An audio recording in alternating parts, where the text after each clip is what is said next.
was she relieved. I know it doesn't make any sense, and I know you don't have any reason to listen to me, but no matter what, I promise you that you will be okay if you just listen to my instructions. I finally responded to her and asked, "Who are you? What's going on?" Not the most creative line of questioning, but she answered, "I'm a friend, and you would never believe me. I'm sorry to say. Nobody ever does. But sometimes they listen, and when they do, they make it to the end. They survive.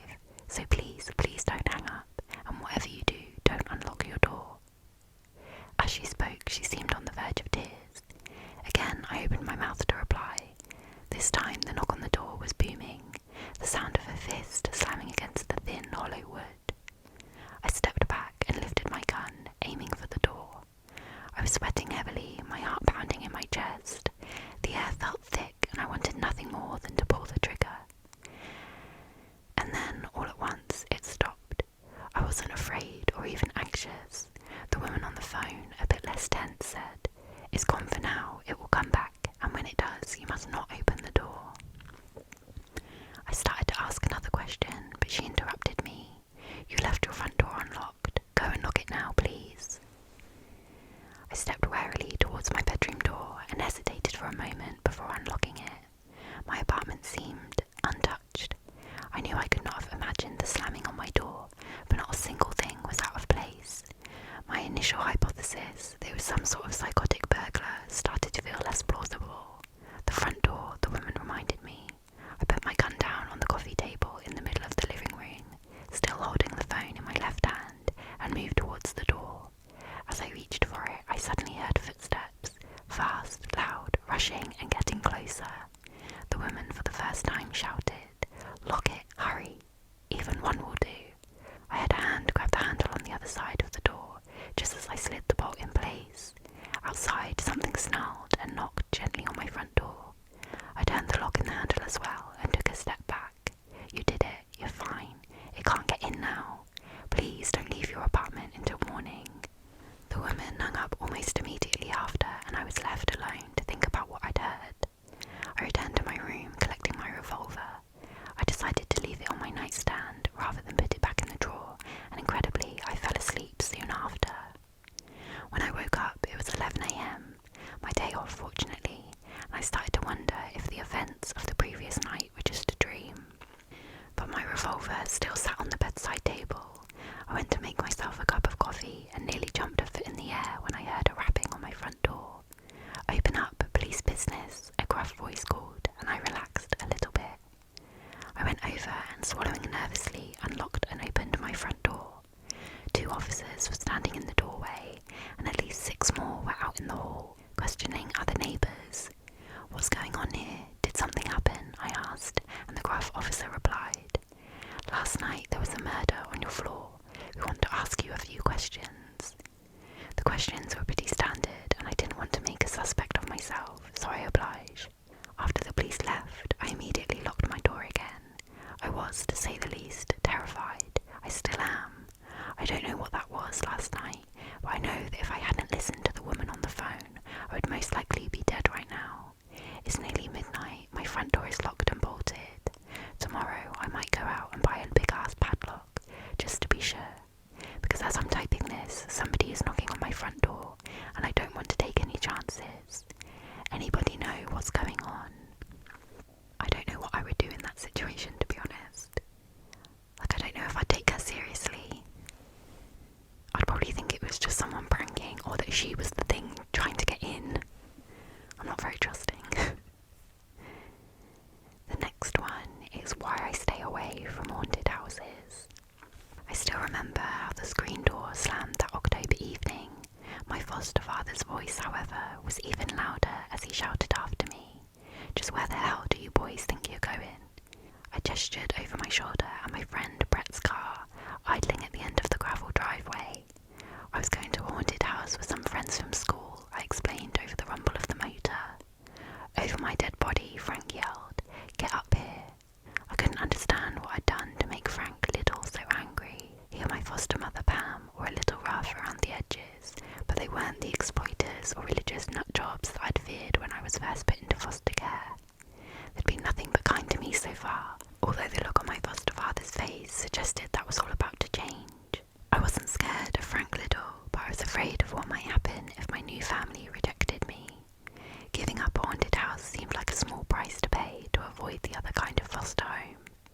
I shook my head at Brett. He rolled his eyes and drove off in a cloud of exhaust fumes, taking my hopes of fitting in at my new school with him. From now on, I'd be known as the loser who didn't celebrate Halloween.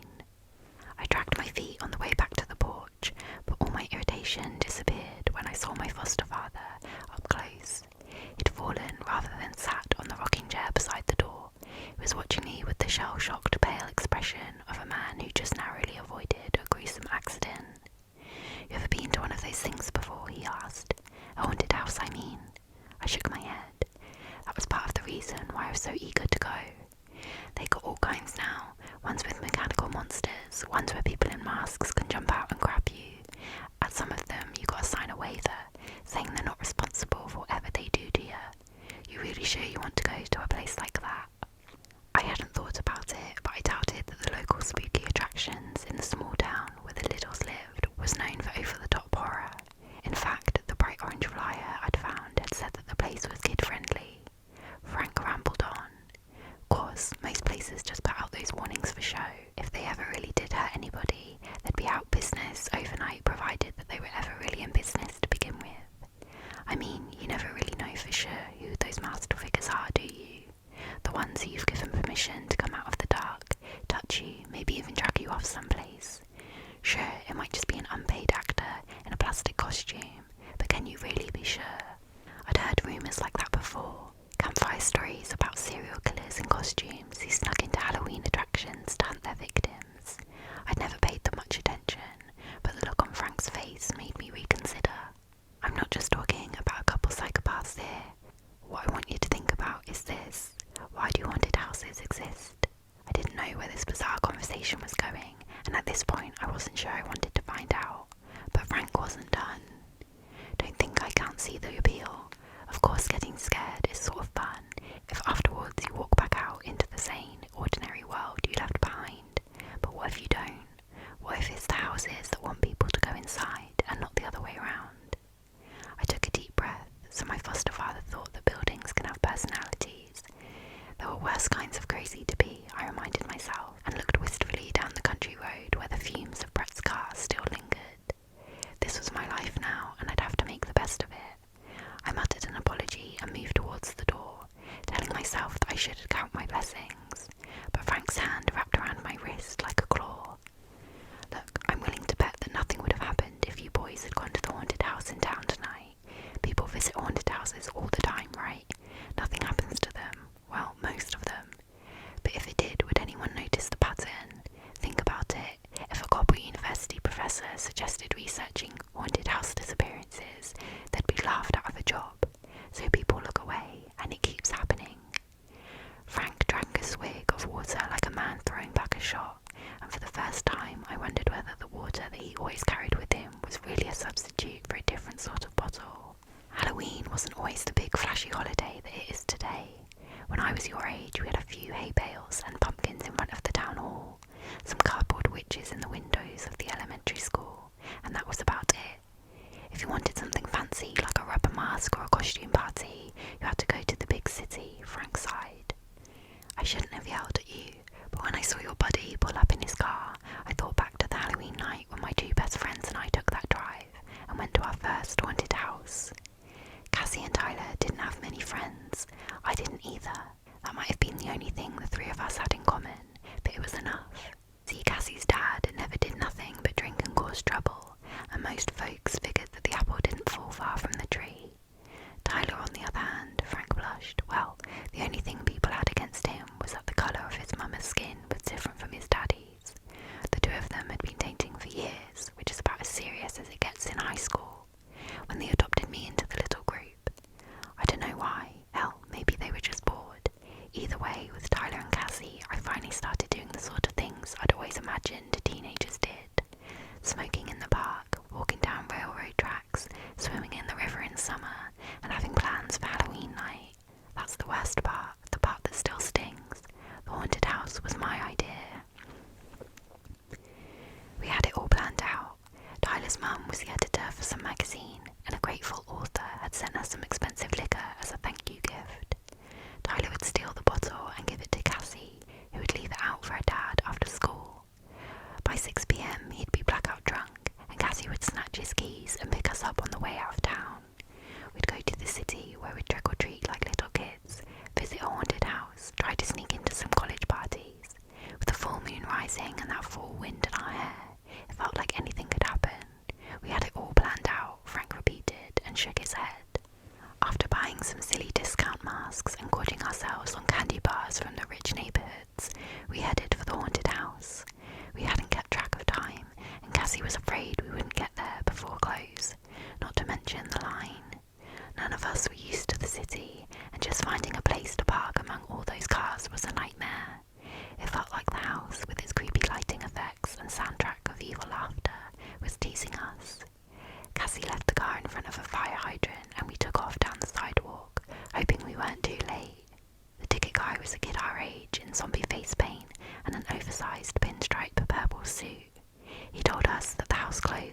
shove and chuckled as it swung on its rope.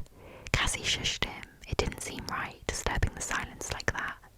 The echoes were all distorted, like the hallway was somehow bigger than it looked. I put my foot on the first step of the staircase and everything went black. Suddenly I was falling, not down these steps, but different ones. Stairs so steep I could feel the wind around me as I tumbled through the dark. When I looked up, Cassie had caught me. There were no twisted stairs here, just the dim lobby of a cheap haunted house. I told the other two that I had raced them to the second floor. We were panting by the time we got to the top, even though it couldn't have taken that long. The theme up there was classic monsters, a mummy that popped out of a broom closet, rubber bats bouncing from the ceiling, a mechanical zombie that sat up from its coffin as we passed by. Nothing scary enough to even make us look twice. Nothing like what had happened to me on those stairs. An arrow painted in fake blood directed us to a door on the left, and Tyler yanked the door open impatiently. We were bored already, eager to be done with this and worried about the car, but what we saw behind that door stopped us in our tracks. It was just an ordinary living room, no decorations, no cheesy themes, just a gramophone, some armchairs, a ticking wall clock in the shape of a cat, with big eyes that swung from side to side. It was a near-perfect replica of how people must have lived almost a century ago, except that it looked brand new. There was even a cigar burning in an ashtray and a half-finished glass of brandy, like whoever was living here would be back any minute. It felt obscene, like we were invading somebody's privacy and trespassing somewhere we shouldn't. I was about to suggest that we turn back when the door slammed and locked behind us. I knew we had to cross that eerie room to leave it, but even so, it was hard to take that first step. The tiny pink flowers on the hideous wallpaper seemed to squirm like tiny fingers, and I had an awful feeling that we were being watched from the far corner of the room. Suddenly, the gramophone started playing by itself, but the noise coming out of it wasn't music, it was us. Tyler and Cassie and I, screaming, arguing, shouting in terror about bruises and grabbing hands. We'd never spoken those words in our lives. The three of us looked at each other and had all the same thought: get out of here as quickly as possible. The gramophone kept getting louder and louder. I thought my ears would bleed before we got to the door on the other side of the room. But once we were through it, the noise stopped completely, and all the lights went out. We closed the door behind us and leaned against it, too scared to talk. Tyler started to say something about how maybe it was all part of the act, but the words died in his throat, especially after he looked around at where we were. It was a dim, dirty kitchen. If the room we'd left had been something out of the last century, this one was all the 1970s. Dark wood cupboards, pea green walls, boot yellow linoleum. The only thing the two had in common was the inescapable, lingering feeling that we weren't supposed to be there, like something was leading us into its trap, hunting us. Once, when I was a kid, the basketball I was playing with rolled under a neighbour's porch. I crawled in after it without thinking, and as I was feeling around in the dank, cobwebby dark, something growled behind me. I never found out what it was. A stray dog, a mountain lion, or maybe even just a rabid raccoon. But I never felt that kind of fear again until I stepped into that nasty little kitchen, like I'd gotten myself trapped in a cramped place with something hungry and horrible. There were no windows and only one door. We had no choice but to keep going deeper into the house, if that's what it was. There was something wrong about the air in there. It seemed to be moving, and it wasn't until we approached the dripping faucet that I realised what it was. The air was buzzing with thousands of tiny flies. Cassie clamped a hand over her mouth and leaned over the sink to see what they were coming from. Then she groaned and bolted for the door. Tyler followed her, slipping in a puddle of something rust-coloured and sticky that was coming from the fridge, and I followed. Our footsteps had woken the place up somehow. There was a bang from inside the cabinets, then another, so hard that they shook, and I realised that I absolutely could not handle seeing whatever was about to come out of there. We shoved each other through the door just in time, and felt the slam when something crashed into it behind us. More came, hard enough to rattle the door on its hinges, but it held. We were in what looked like a children's nursery, bright, wide, smiling zoo animals painted on the walls. A small bed topped with plain white sheets, a nightlight in the shape of a grinning plastic moon. It was dead silent, like the room was waiting for us. Then all at once, four almost human shapes sat up beneath the covers. We froze, too scared to move.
doors had swallowed Tyler up. Even worse, we had no idea where we were. The doors were all identical, and none of us had thought to mark the point that we'd started from. Cassie just shut down, holding her head in her hands and muttering about how this couldn't be happening. I remember thinking that at this rate it wouldn't be long before both of us went crazy, and maybe that was the point. Then I heard hinges creaking. By the time I spun around, the door was wide open. There was nothing but darkness on the other side. At least that's what I thought at first. Once I got closer though, I saw the stairs, narrow, uneven, with a plunge into the blackness on either side, and no guardrail. Have I ever mentioned that I'm scared of heights? I couldn't do it. I told Cassie that I'd starve to death in the endless hallway before I'd make myself climb down there, but she wouldn't take no for an answer.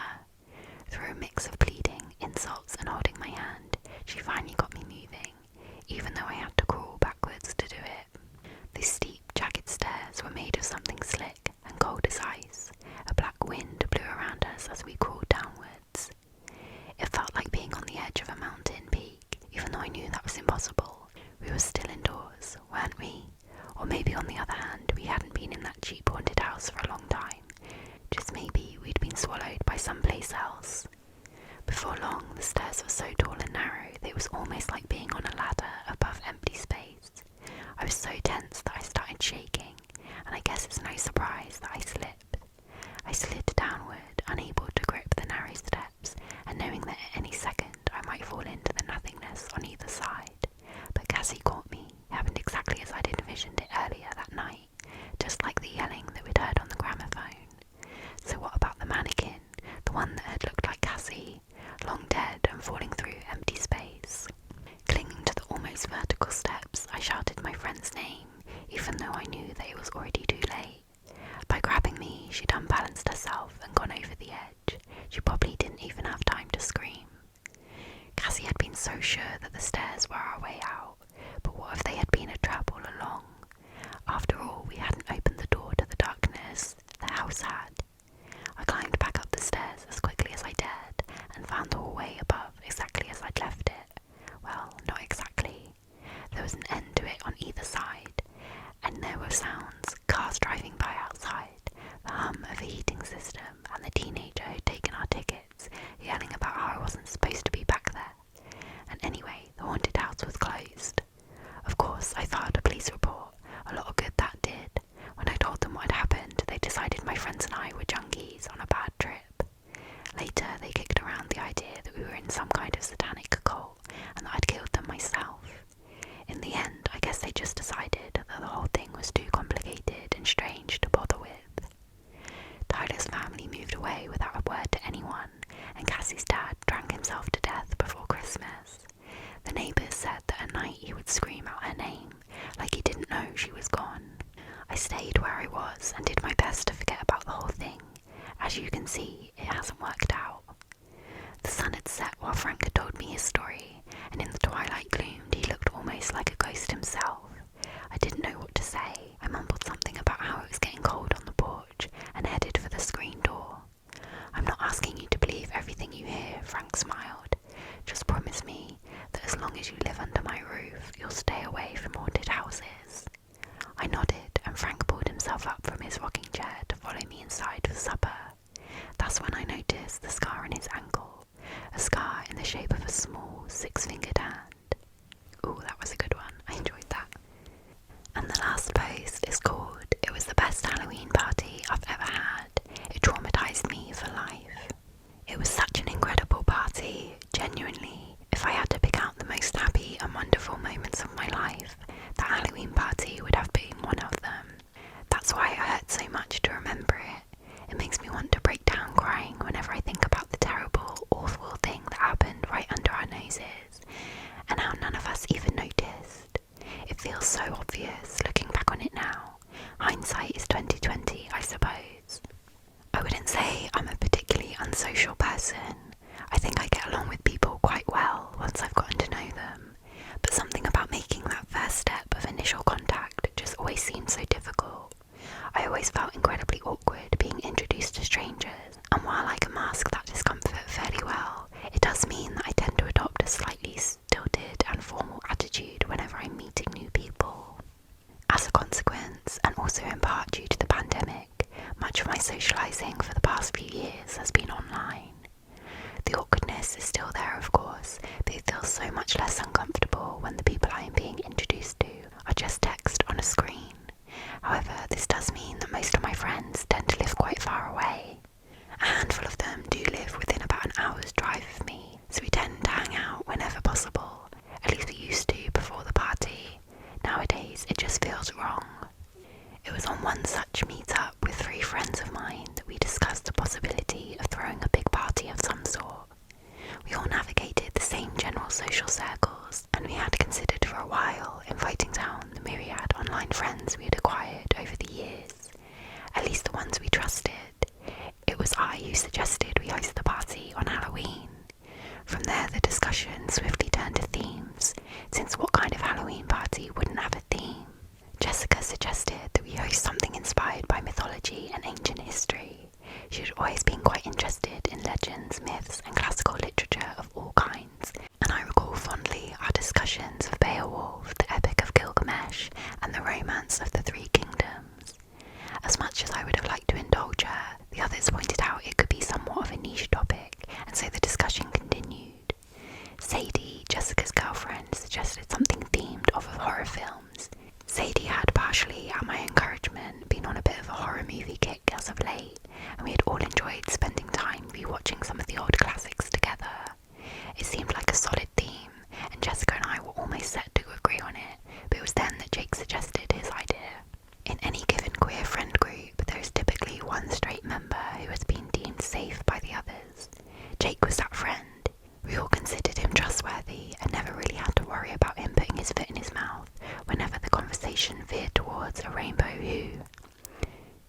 I had half expected Jake to suggest a historical theme, given his degree in military history, but instead he advised that we go for a traditional sort of Halloween party, bobbing for apples, carving pumpkins, that sort of thing. The rest of us immediately agreed this would be the best course of action. Not only would it mean that none of the attendees would have to adjust their costumes for the occasion, but also none of us had ever actually attended such an event, and the novelty of something simultaneously nostalgic yet alien was the perfect combination. Instantly there was discussion of activities, decorations, and whether or not we should pool together our funds to get a fog machine. Now obviously the 4 of us didn't plan out the entire party in one night. We still had to figure out who we trusted well enough to give Jessica's address to. It was dedicated early on that her house would be the most suitable for hosting. Sent out invitations and even put up a couple of online fundraisers to try and get plane tickets for some of our more distant friends. Over the months that this process took, we soon found that what had started out as mere idle discussion was rapidly taking shape into what seemed would be a rather excellent celebration. Now, each of us were to contribute some sort of activity that we would watch over and purchase the necessary supplies for. Sadie's medical background gave her the rather ghoulish idea of setting up a pumpkin carving table themed after an autopsy, which, while strictly speaking wasn't traditional, fit so well with the whole aesthetic of the party that we all found it delightful. Jessica set about acquiring an old-style wooden barrel for the purpose of popping the apples, putting her artistic skills to good use with paintings of various Halloween spooks on the side of it. My idea was somewhat silly, but still wound up being put to use. I couldn't find if the game had a real name, or if it was just called the mirror game, but I'd heard it alleged that if you stared at your own face in the mirror for long enough, your mind would distort the image in a rather frightful manner. So I was going to set up the bathroom with candles and a chair, the lights turned off. Jake decided he was going to set up a game of Dead Man's Brains. If you've ever read Scary Stories to Tell in the Dark, you've probably heard of this game. You set up a series of boxes with bits of cloth loosely covering the opening, and place within each box some nasty object that feels like the body part of a dead man. Peeled grapes for eyes, a bowl of diluted ketchup for blood, a mushy tomato for the titular brain, etc. There was a sort of pseudo-poem that was supposed to go along with it, but Jake didn't really care to stick too close to the traditional version. He said he would put his own twist on it. We all thought it was a great idea and that it fit the theme perfectly. Jake even went about making some custom boxes for the affair, each labelled with the body part in question, deciding that his version would consist of eyeballs, guts, hearts, fingers, and of course, the titular brains. The months until the party turned into weeks, then days, until finally it was time for the night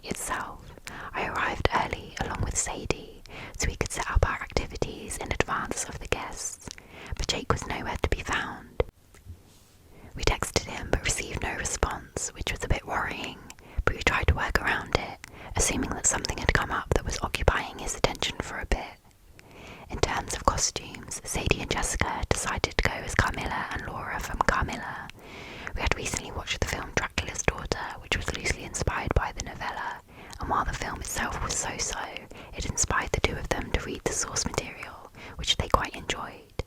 Given Sadie's relative short stature in comparison to Jessica, it was somewhat amusing to observe a Carmilla who would need a step stool in order to successfully suck out her victim's blood. As for me, I had chosen to dress as the witch, Keziah Mason from Lovecraft's tale, Dreams in the Witch House. It was a simple matter of getting some Puritan-esque clothes, a ragged grey shawl, and a small toy rat with the bearded face of an action figure swapped for the head. All in all, I thought the effect was rather good, though I didn't go to the effort of attempting to age myself with makeup. Jessica's apple boring station and Sadie's pumpkin autopsy table were set up quickly, and I went about preparing all the necessary alterations to the bathroom. At this point, the first guests were expected to arrive, and we were all growing increasingly concerned by Jake's continued absence. We tried calling him, but were directed straight to voicemail. Of the four of us, Jake was usually the most punctual, so this was a very strange change of character. We decided we would have to start without him, not that we had much choice in the matter. As soon as we had said this, our first guests began to pour in.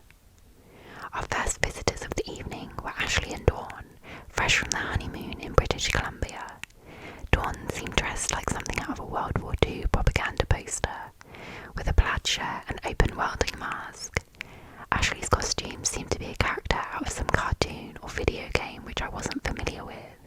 Pink hair in a punk style, with large mechanical boxing gloves of some sort. Regardless of my unfamiliarity with the subject matter, the costume did seem to be quite well made, and despite the lack of matching with regards to their costumes, the two of them made quite the cute couple. We'd only just managed to finish introductions when Sock and his boyfriend arrived next. Sock is quite the artist, with talents in more mediums than I can count. One of those people who was less a jack of all trades and more a master of all trades. It seemed he had turned his artistic skills towards papier-mâché most recently, as the costume he wore seemed primarily made using the technique. It was some sort of monstrous beast, all fangs, claws and scaly skin, and though it was quite impressive, I couldn't quite discern if it was meant to reference something else or if it was an original creation of Sock's. Sock's boyfriend, whose name I can never recall, simply wore a cheap mad scientist outfit, complete with goggles and long black gloves. He was a rather short, anxious gentleman, a mycologist by trade if I recall correctly, and while he did seem to enjoy himself as the evening progressed, he tended to just hover around his boyfriend nervously. Next came Carlos and Elizabeth, the two of them sharing a ride to save money. Both had just landed after extremely long flights, Carlos from Brazil and Elizabeth from France, and it was clear from their blurry eyes and occasionally spacey looks that they were jet-lagged to hell and back. Carlos hadn't really had time to get any sort of costume ready, so simply wore some nice tweeds and a sign hanging from his neck reading, "I am a human puppet." Elizabeth, meanwhile, had managed to put on some clown makeup. In spite of their tiredness, the two of them seemed to perk up quite quickly, as this was the first time any of us had the opportunity to meet up in person with them, and our enthusiasm was infectious. Second to last arrived Astra, clad in the garb of a Napoleonic soldier, and I knew even without asking that every aspect of the uniform was sure to be as accurate as possible. Within minutes of her arrival, Astra, Carlos and Elizabeth were instantly locked in conversation regarding the intricacies of lightweight tabletop role-playing game design, a topic they continued to discuss for much of the party. Finally, after every other guest had long since made their way to the party, did Jake show up. There was a knock upon Jessica's thick wooden door, and since everyone else was otherwise occupied in conversation, I went to answer it. I found myself standing face to face with a gas-masked infantryman of the Great War, complete with Brody helmet and a replica Webley revolver which I lent him. Next to him were a series of wooden boxes. I greeted him with a hug, which he responded with silently and stiffly. Something was wrong, but I didn't know what. He pressed a piece of folded paper up into my hand, which I read immediately. It said, "Sorry for being late. Couldn't find the card for the train. I've got a cold and I've lost my voice. I'll probably have to leave early, but I figured I should at least show up as long as I can. Would have told you earlier, but my phone stopped working.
We had already planned to make the party into a sleepover since we didn't expect anyone to shell out the money for a hotel. As the evening wound down, out came the air mattresses and pillows. As soon as it was clear that the more active part of the evening was coming to a close, Jake quietly excused himself, handing a note to Jessica thanking her for hosting the party. We all gave our fondest farewells to him, each of us hugging him in turn, and he left with a final wave and a cheerful salute. We all slept soundly that night, happy from the company of friends, and tired from a night of childlike, innocent fun. It was such a perfect party, and despite what I know now, I still find myself reliving that night over and over in my head, remembering how happy and content I felt. Everything changed in the morning. I'd woken up earlier than usual, nose wrinkling due to an unfamiliar stench. I got up to investigate, more intent on getting rid of it so I could go back to sleep than getting up for the day proper.